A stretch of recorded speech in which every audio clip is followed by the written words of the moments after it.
Coming up on today's Locked On Senators. Off the plane and onto the ice, the Sens have made it to Sweden and have wrapped up their first practice with a notable absent.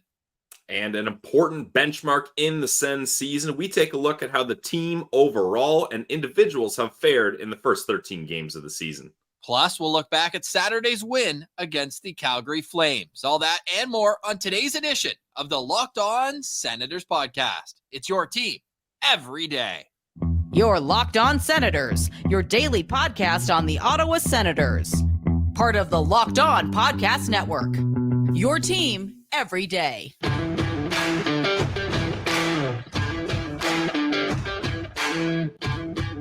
I'm Jake Sanderson, and you're listening to Locked On Senators podcast. I'm Tim Stützle, and you're listening to the Locked On Senators podcast. Welcome inside episode 915 of the Locked On Senators podcast. I'm Ross Levitan on the outskirts of enemy territory in Winnipeg, Manitoba, alongside Brandon Piller up in the Blue Mountains. You can follow the show on social media. We're at Sens Central on Twitter, LockedOn.Senators on Instagram. The show is free and available on all podcast platforms, including on YouTube, where a like, comment, and subscription go a long way. Put the notification bell on, especially this week with the time change, the Sens being in Sweden. We will have videos live each and every day, the POSTCAST live on Thursday and Saturday. Today's episode is brought to you by Sleeper. Download the Sleeper app and use promo code LOCKEDONNHL to get up to a $100 match on your first deposit. Terms and conditions apply. See Sleeper's terms of use for details. Today is Monday, November 14th, and Pilsy, the amount of times I tried to say that in Swedish before I gave up was more than you can count on two hands, but here we are. We've made it to the Sweden trip. Yeah, Ross, I don't know how you and I would fare in the Swedish translating video that the Sens media did with the players, although the word for slap shot, I believe it's slagskott or something. That's pretty cool. A slagskott goal would be awesome to see from maybe your guy Hammer, Ross, a slagskott from the point. I'm glad you mentioned Travis Hamonic because we didn't notice before the postcast, but it's since circulated on social media. Hammer was getting into it with someone on the bench. Hey, the full stare down as he went by the bench after scoring that goal. Well, hey, he's trying to show people I'm not just beaver tapping out there for fun. I got a clapper if you let me have it. And he had a nice goal against his former team, Calgary.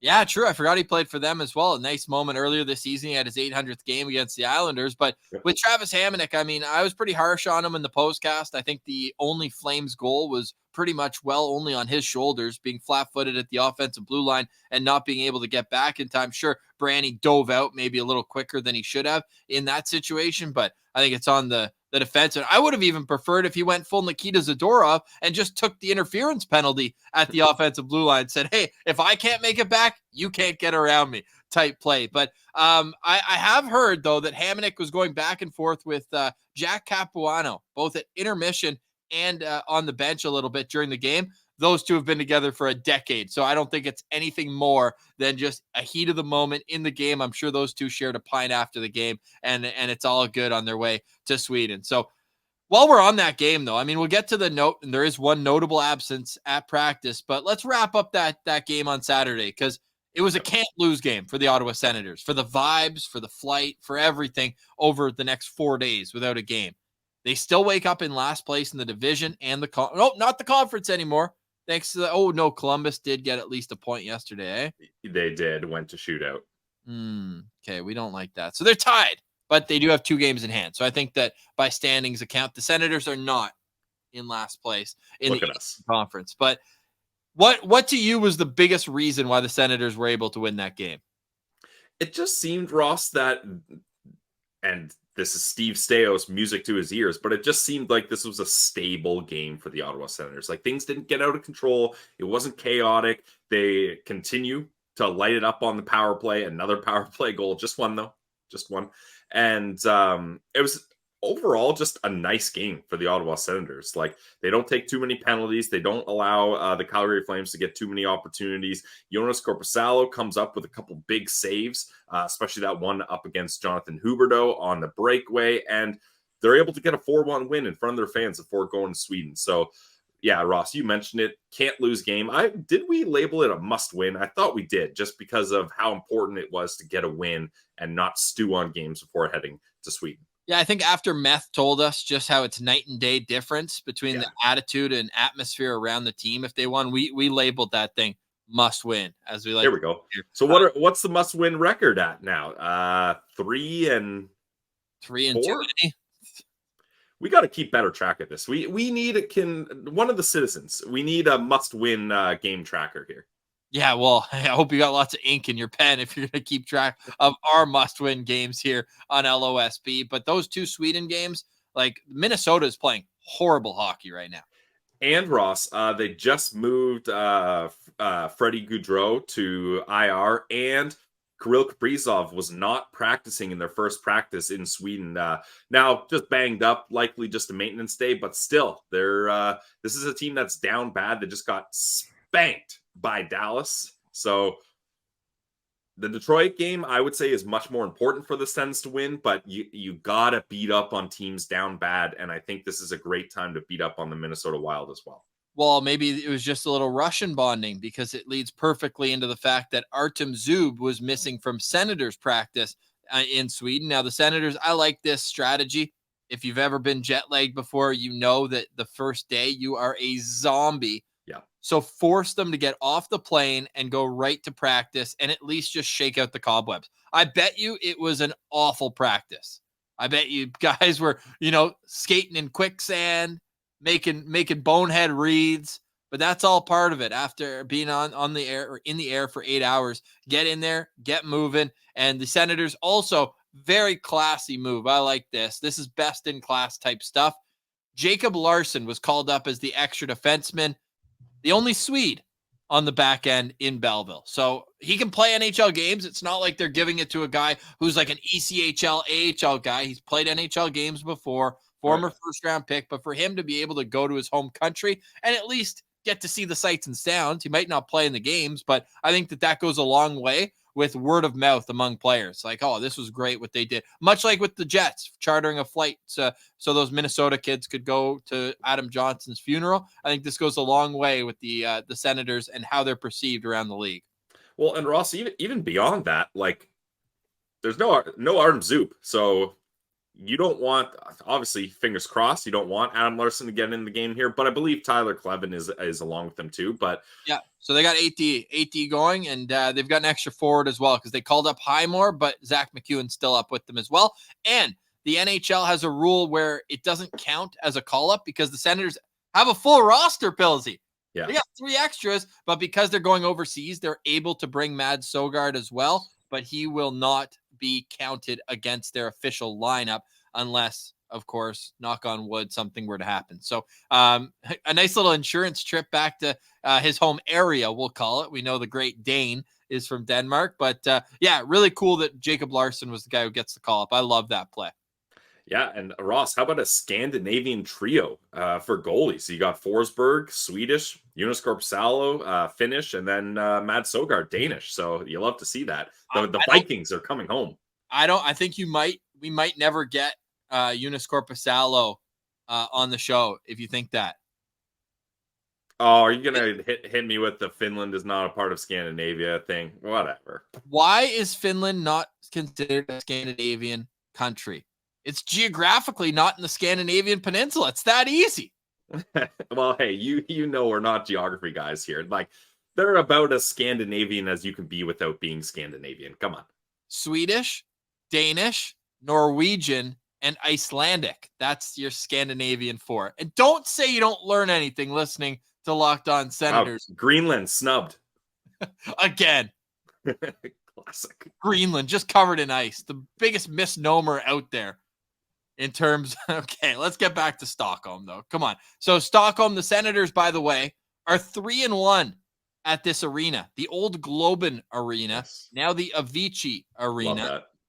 Back-to-back wins against Colorado last time, and then they split the 2 games when they went at the start of the 2008 season.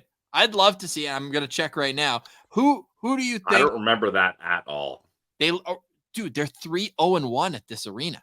Even the loss was an overtime loss. They lose 4-3 to Pittsburgh to start the season, and then in the second game of the season, they get a 3-1 win. The goal, oh my God. Who do you think the goalies were in these games? This is great. This is For 08? 08, start of the season, 08, 09. Like 08, 09 was the start of the season. Yeah. Who the heck is there? Ray Emery? Not Ray Emery. I'll let everybody think about it. We'll come back with that and a full breakdown of the Senators' start to the season next. You're listening to Locked On Senators. Today's episode is brought to you by our friends over at eBay Motors. Dr. Bob probably had to take a trip to eBay Motors to get his car ready to drive across the Atlantic Ocean. But the good thing is with eBay Motors, they got everything you need to maintain your vehicle and level it up to peak performance. From superchargers, roof racks, exhaust kits, LED headlights, and more. Whether you're into speed, power, or style, eBay Motors has got you covered. With over 122 million parts for your number one ride or die, you'll always find exactly what you're looking for. And with eBay Guaranteed Fit, your part is guaranteed to fit your ride every time, or you get your money back. Because with eBay Motors, you're burning rubber, not burning cash. With all the parts you need at the prices you want, it's easy to turn your car into the MVP and bring home that win. Keep your ride or die alive at ebaymotors.com. Eligible items only. Exclusions apply. eBay Motors Guaranteed Fit only available to U.S. customers. Check it out today, guys. eBay Motors. Today's episode also brought to you by Shawarma Palace. Go visit the Palace at any of their 7 locations in Ottawa. It started with one, but you, yes, the community made them what they are today, which is the only place to go for shawarma in Ottawa. I'm telling you, when you go to Shawarma Palace, you just feel like you're at home. Not only that, then you get your plate and the platter's just overflowing with goodness. You get all of what you need in a platter. And if you're more of a sandwich guy like Pilsy, they've got great sandwiches there as well. Heck, they've even got the shawarma poutine. Whatever you're craving, they got it at Shawarma Palace. I always recommend the extra garlic. Why wouldn't you? You're already there. You may as well go all in and get fuel-filled at Shawarma Palace. You can visit them on social media, shawarmapalaceottawa.com, and see all the great. I mean, the only problem about following them online is I get starving every single time I see them come up. But they've got all their locations on their Instagram, Shawarma Palace Ottawa. Go eat like a royal today. Go eat at Shawarma Palace.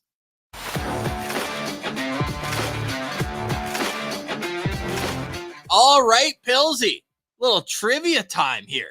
Locked On Senators. You had one guess. I will give you 2 more because 2 different goalies played in these games. As we expect, Forsberg and Korpisalo will split these 2 games coming up on Thursday against the Detroit Red Wings. That's a 2 o'clock Eastern start. And then on the weekend, brew the coffee up, 11 a.m. puck drop, 10 a.m. for me, 11 a.m. puck drop, and you know we'll have the postcast after both of those games. But like I said right off the top of the show, it's going to be a bit of a different week. We're going to drop Thursday's episode extremely early because we want you to get that episode in before the early game, 1 p.m. We're hoping to get Meth back on Friday. If you missed, he was fired up last Friday. That was one of his best appearances on our show.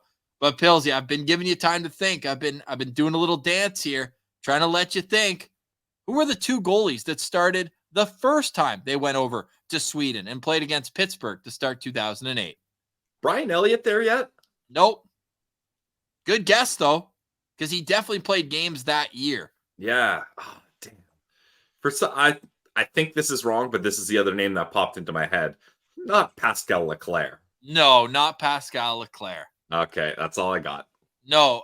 Here's how I'll do it. And this is a shout out to people who watched the Ring of Honor series this summer. You or Martian, but I think you picked this goalie as one of your guys. And I fought back. I thought it was a bad helmet.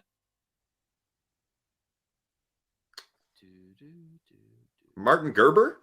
That's not the one I was going with, but that is one of them. Oh, okay. Martian had his Darth Vader mask. Yes. Okay. Martin Gerber got the first start, an overtime loss. Who got the second? People are punching their steering wheels right now. I didn't, because my other goalies were Damian Rhodes and Ron Tugna, and I know for sure it was not one of those guys. The first goalie to get a win in Sweden for your Ottawa Senators is Alex Auld. Alex Auld.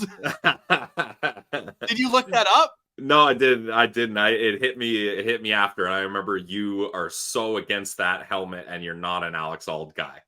Who do you start in what game this week for the Ottawa Senators? This is simple for me. You get Korpisalo in up against the Red Wings. That's a much more important game. And then Forsberg up against the Minnesota Wild. Too bad. We're going to see Gustafsson against Ottawa, revenge game? It could happen. It could happen. I'm hoping. Yeah, actually, no. Give me Gus. Give me Gus. Give me either of them. Both those goalies can't stop a beach ball right now. Very bad, both of them. Yeah, Gustafsson started the year with what is like a 43 save shutout, and then he's been terrible since then. Yes, he had a game, not his last start, but the one before. He made 1 save on 4 shots. Ooh. Like, you had to change the graphics. It's always like this many saves on this many shots, but you had to take out the S. He made 1 save. Yeah, you don't want to hit singular save. That's not good. You definitely don't. Yeah, Philip Gustafsson parking the bus with 2 wins in 8 games and an .872 save percentage. One of the few who has a save percentage below Anton Forsberg right now. Yeah. Maybe a trip to their home country will do them both some good. This fact they're playing Detroit over there, it just doesn't sit well with me. That game should be in Germany. It should be in Mannheim. Moritz Seider, Tim Stützle, like print money. Just they should honestly just go over there and play the one game and then come back and play in Stockholm. I assume that Europe's like the size of like Orleans. Oh, here we go. More geography. Orleans to Canada is like the distance from like, I don't know, South Spain to Netherlands. Like, to me, it's all one neighborhood. It's really not that far, Ross. I was actually looking it up this morning. It's not far at all. How was your Monday morning? Yeah, they should do it. So with that said, there are only 2 Swedes who we expect to play. We already talked about Jacob Larsson, but Erik Brannstrom, great to see him back.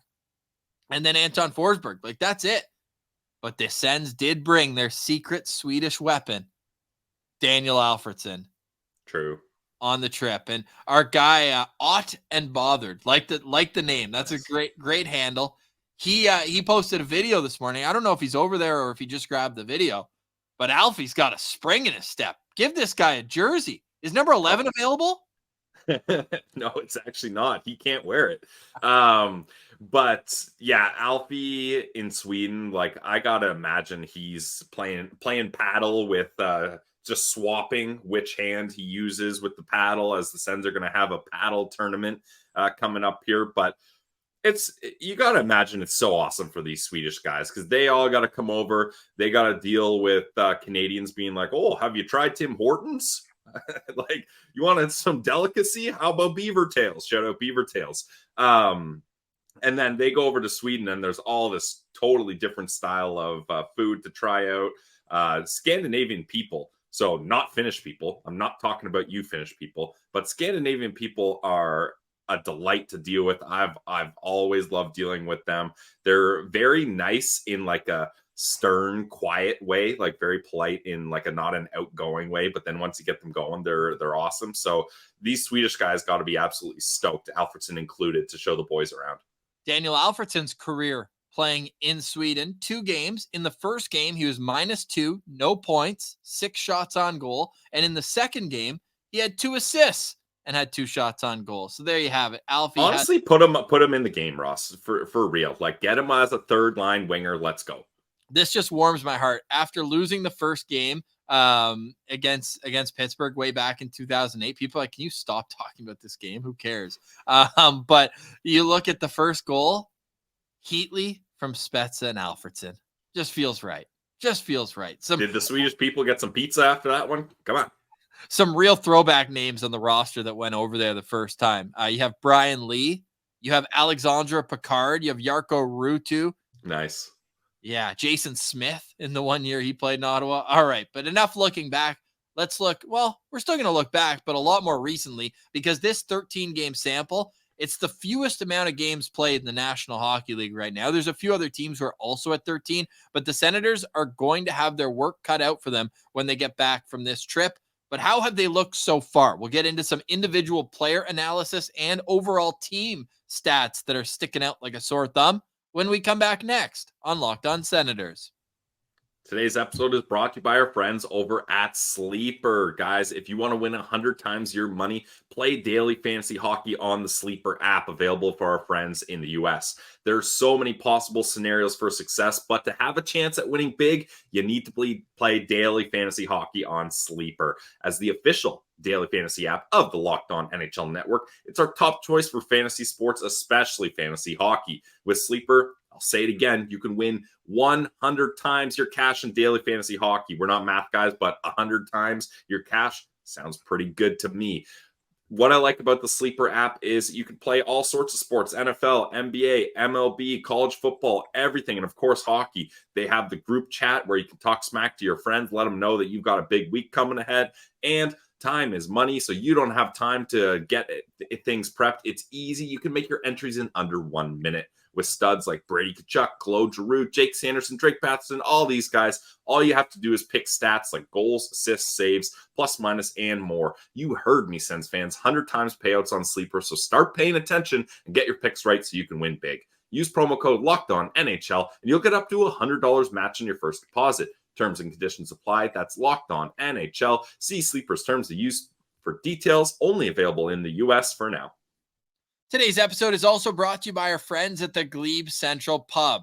Thursday, 2 p.m. You're like, oh man, the Sens are about to play? Head on over to the Glebe Central Pub and catch the game there. Let them know that Locked On Senators sent you. It's the official bar of the Locked On Senators podcast. And not only is the bar great with all interactive events, they got the dartboard set up, they got live music, they got trivia night, they got open mic night, they got speed dating at times, all sorts of great interactive fun at the Glebe Central Pub. They also have the Sens shuttle. $17 gets you round trip tickets to and from the CTC. Our boy Mitch Donnelly, who came on after the Halifax game, he was at the Glebe Central Pub, used the shuttle on Saturday rather, and said it was the best way he could have seen the trip going to and from the game. Don't worry about the hassle getting to the game. Get there in one piece, get back to the pub in one piece, and then have yourself a night. Go Sens, go is the great slogan at the Glebe Central Pub, 779 Bank Street. You can find them right in the heart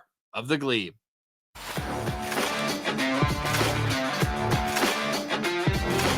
All right, Pilsy, here we are, Monday. It's a long week here before we get to Thursday, but the way I'll spin zone this is we had the same break last weekend, Pilsy, but we had to wait until 7 p.m. on Thursday. This time, we just have to wait until 2 o'clock, and it's a divisional matchup. It's an important game.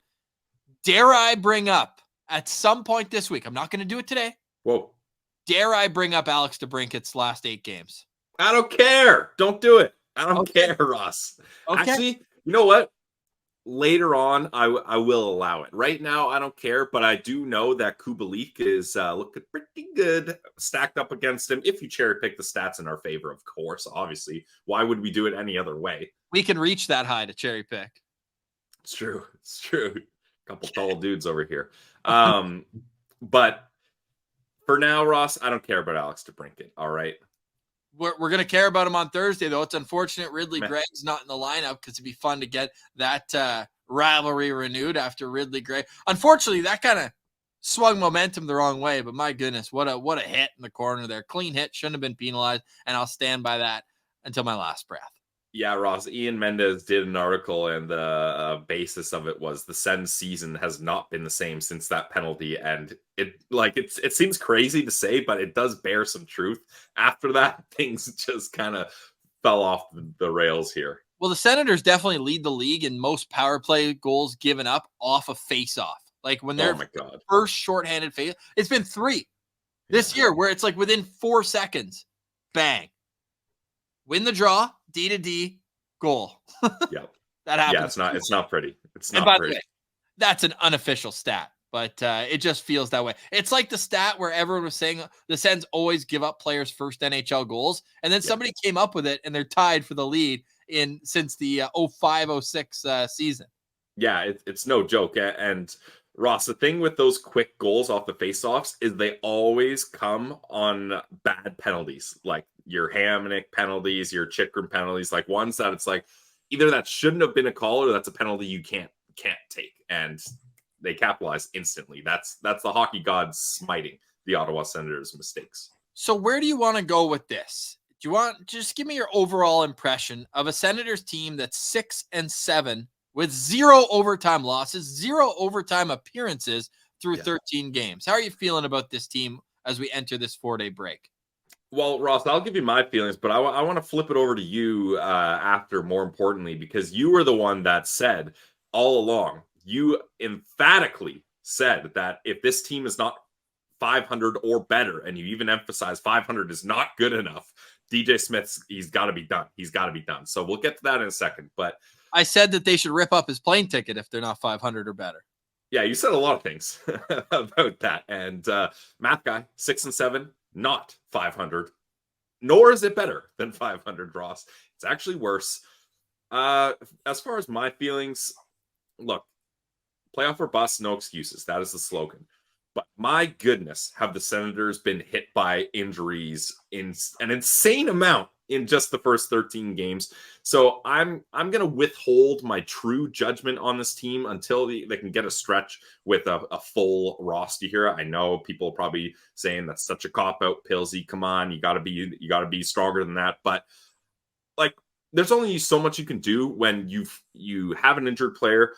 You work a replacement for him, and then that replacement gets injured, and now you're constantly jumbling the lines. Guys are getting gambling suspensions for the first time ever in the NHL. You're losing a draft pick for a trade that happened years ago. This is crazy times. The Sens have to go through adversity. So right now, the panic button is not out. I know where that thing is. I see it in my sleep, but I don't press it. It's tucked away still. In my drawer here, Ross. It's in my drawer. I'm not moving it quite yet. But the Senators are not, I mean, they're dead last in the Atlantic. Like, this is not good, clearly. And the issue is, Ross, we can use the games in hand as a bit of a spin zone, but I'm not sure the games in hand are going to be good when they're playing 1 million games in March and a lot of games in December. So overall, that was a long roundabout way to say my feelings, Ross, but I think the Sens are just okay. Like a O.K. That's it. Like a text you get from your dad when you just explained a big, long thing. And it just says, okay. Like, that's all they are. Just the thumbs up. The TSN Insider special, whenever I would book them on Leafs Lunch, they just send back a thumbs up. Not even... Yeah. Just pigeon toss, not even a word, nothing. Not thanks, not anything, just okay. Yep. Okay, thanks. Yeah, I'm honestly super disappointed with where they're at in the standings. It's no secret that the starts have been really what's held this team back for the last number of years. And sure enough, we're here again. I can't imagine what the discourse would be if they were, 5-8 instead. If they had lost that difference to Calgary. Like, you're looking at just full panic mode, but at least like 2 out of 3 in their last 3 games. And that Vancouver game, by all accounts, like, your goalie's got I know high danger chances did go in Vancouver's direction, but you want your goalie to be able to bail you out in that sense. But yeah, I also, when I said that about DJ Smith, I didn't expect Pierre Dorion to have already been axed. So I do understand what Steady Stevie Stais is saying here. And what he's saying is, hey, I need to calm the waters right now. And I think that in a long-term capacity of keeping these players, on the right track, it's probably the right move not to overwhelm them again. Like, okay, we've already been going through so much. Let's add a new coach to the mix. I get it. Structurally, I don't know if it's the right choice. We've already seen, and since we last spoke, Pillsy, there's been a coaching change in the National Hockey League with Jay Woodcroft out, and a coach whose name is escaping me. I'm sure it'll come to me soon. He was the Hartford Wolfpack coach. I don't know his name either. It's a double K. Yeah, I'm not even going to try Chris Knobloch. If I'm not, something like that. Yeah, anyways, he's McDavid's junior coach. So I don't think he would have even been on the radar for the Sens. I could be way wrong. But one thing I did learn, though, with this move, and we've been listening to 32 Thoughts, and they've been saying, like, oh, it's hard to get during the season a guy off a bench. Well, they were able to get him off Hartford's bench with the New York Rangers pretty easily. I don't know if that's like Glenn Sather, even though he's retired, like pulling some strings there. The Oilers and the Rangers, his 2 squads over the last 4 decades. But I just, if they come back and they've lost both those games, you really have to start looking around and saying, like, I get they're trying to, like, they're new. Like, for them, they're not carrying the weight of the 7 years without playoffs. Maybe they are, but I don't think Steve Stais don't think he can afford to think like that. Yeah. So he needs to be looking forward, which I think is why it's good that there's a new man in charge, because I think Dorion was feeling the weight of all 7 years and the failure of taking the excessive steps that's getting like teams like LA back to being, playoff contenders, teams that were rebuilding with Ottawa at the same time. And yeah, the Rangers got 2 first overall picks. Thanks for playing. But all in all, or first and second overall, I should say, for the Rangers. But you look at all in all, like at some point, the clock's going to strike midnight here unless there's a huge turnaround. So what do you think the Senators should be focused on this week in practice for them to come back with 2 wins? If they come back with 2 wins, man, all of a sudden things are feeling better. You're above 500. Who knows how the rest of the standings are going to shake out, but at least you're feeling good about your own team as you come back for the busy December. Ross, the priority has got to be with Zach Burke and the goaltenders. I mean, I feel like the Senators have been playing better hockey lately, but you've got 2 goalies that, Jonas Korpisalo said it. Obviously, they're not in Finland, his home country, but they're close by. So he's got friends and family coming to the game. You got to assume Forsberg's going to have friends and family at the game. So this is a big moment for both these guys. And I think we're going to see both of them juiced up. I think both of them are going to get a start here. I don't anticipate Korpisalo getting both starts. So I want to see the goalies really make a statement on this trip, especially as this is an area of the world geographically they're comfortable with, and they get to have friends and family close by. So I think this really, especially up against a team like the Minnesota Wild that's been struggling and gets a lot of goals scored on them. The Sens have the offensive firepower to put those pucks in the back of the net against Wild.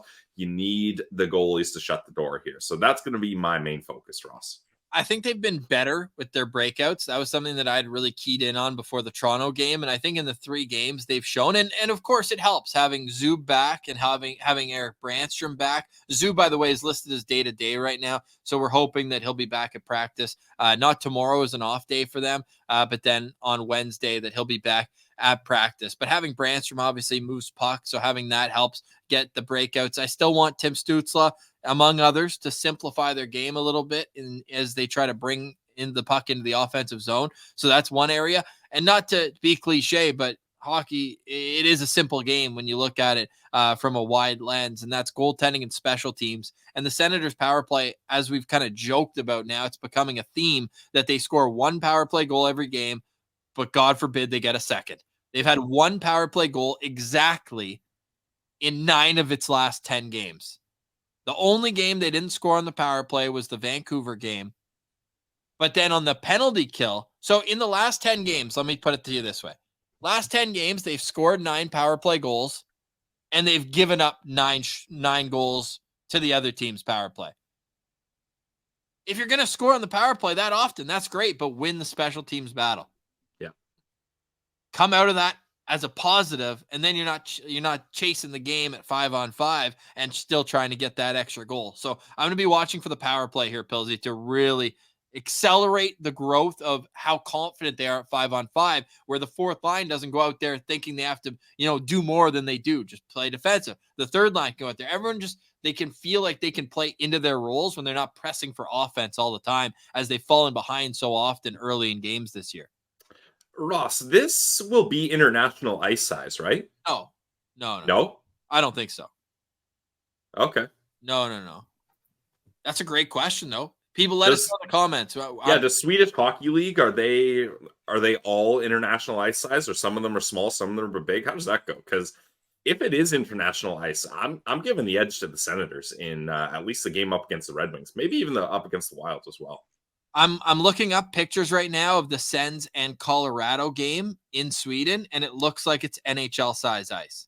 Okay, that would make sense. I think we would have heard about it being internationalized. That's just something I thought of quickly. It's definitely NHL ice, so they've got that going, I think, in their favor.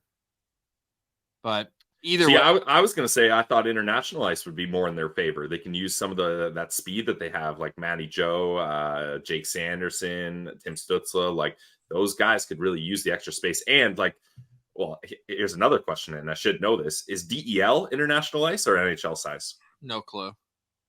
I think a lot of the European countries, and you can correct me if I'm wrong, people in the comments, but I think a lot of the rinks are starting to go with the smaller ice now. Yeah, I think that is becoming more of a trend. Yeah. Let us know. I'm interested in that now that I've come up with it. And let us know later this week. We've got lots planned, we should say. We've got a Citizen on Wednesday already planned. We're going to check in with Matt from the Sens podcast, who is boots on the ground in Sweden. That episode's going to drop at 5 a.m. on Thursday morning. So you'll have all day to catch up on that before the 2 p.m. puck drop in the game. And tomorrow on the show, we're going to do a full prospect roundup. Belleville gets a huge win on Sunday. Our boy, Igor Sokolov. Was that the most emphatic monkey off the back celebration you've ever seen? Especially he took 3 cracks at that. He had 2 clappers that either get stopped or blocked. And then the third one, he goes for the wrister and pots it. And my God, Igor was excited to score that goal. We love to see that. And you know who else was excited? Our guy, Angus Crookshank, who was playing first-line center, by the way. Ooh. He scores the overtime winner. Little catch, drag, shoot, goal. Great celly on him, too, coming out of the zone. So Belleville's 6-4 this year, but we'll go more in depth on their start to the season and look around at the college ranks where our disher, Stephen Halliday, is continuing to dominate in Ohio State. Kevin Riedler looks good in his new USHL getup, and lots of other exciting prospects like Oscar Pettersson. Pistol Pete's in an international tournament right now doing his thing. So we'll have that full roundup for you tomorrow and Friday, man. We'll have a game to break down. We'll have the postcast on Thursday. Another busy week. Any final thoughts on today's show, Pilsy? Final thoughts for me is, look, this Sweden trip, we talked about this Sweden trip so much in the offseason, so much leading up to the season. It's here. This is a big, big moment for the Sens. And DJ Smith and a bunch of the other Sens players said it, like, this is actually a much welcomed break for them. They had to get out of Ottawa. Obviously, they get the win up against Calgary, but things were not going good at home. This is a road trip. Get the bonding, get the paddle tournaments going, have some fun, loosen up, get in a new environment and change things up. Ross, I'm optimistic, cautiously optimistic, that this Swedish trip could actually turn into a good thing rather than the curse of Sweden we've been known to have before. I hope you're right, man. But the Senators are 3-0-1. They're 3-0-1 in Sweden. It's what happens when they come back. Exactly. Yes. That's the problem. But considering where their standings are right now, their 6-7 record, these 2 games critical before they come back home for a busy stretch. I mentioned Matt from Centennial podcast, but if you are in Sweden or going to the games, we want you to reach out to us on Twitter at Sens Central. Send us a DM. And what I think, let me know what you think of this, Pilsy. But I think it'd be cool to compile and have everyone right after the game in the arena. I want everyone to just record a video, a 1 or 2 minute video on their phone and email it to us, or we'll set up a Dropbox that people can put it in. And I'll just put them all together one after another, and we'll upload that as its own video. I think it'd be super cool like that, to get all the fans' perspective on this, because we are the show for fans, by fans. Super jealous that we're not able to be over there. Obviously, life gets in the way sometimes, but we're very excited to have Ian Mendez boots on the ground as well. I reached out to him, so maybe we'll get lucky enough to get Ian Mendez on the show at some point this week. It's going to be a fun week, a different week here on Locked On Senators. I'm going to learn at least 1 line of Swedish by the end of the week. That's my promise to you guys, the citizens. But for today, we say goodbye. For Brandon Piller, I'm Ross Levitan. This has been the Locked On Senators podcast, your team every day.